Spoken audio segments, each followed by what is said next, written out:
अस्सलाम वालेकुम दोस्तों, welcome to my new vlog. आज मैं जा रहा हूँ वीडियोस बनाने, जहाँ पे मैं जाता हूँ। एक मज़ार है मेरे घर के बस करीब है, इसलिए मैं यहाँ से जो है ना पैदल जाता हूँ।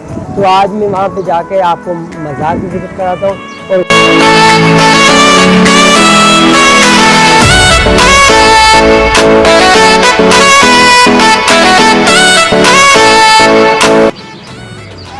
तो ये है मज़ार, ये पीछे मज़ार है और उसके अलावा ये एक परचम है गाजी अब्बास का। इस मज़ार का नाम है दरगाह सखी सैयद नज़ीर हुसैन शाह।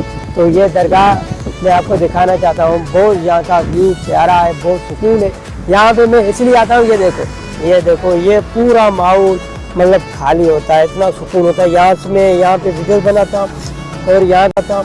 और यहाँ पे ये देखो ये पूरा माहौल बस खाली है। ये दरगाह और ये परचम लगा हुआ है हज़रत अब्बास का। तो मैं अब चल के आपको मज़ार भी दिखाता हूँ अंदर से। तो दोस्तों हम यहीं पे करने वाले हैं वीडियो ख़त्म। अगर आपको ये वीडियो पसंद आई तो हमारे वीडियो को लाइक करें, शेयर करें और नई अगली आने वाली वीडियो का इंतज़ार करें। अस्सलाम वालेकुम।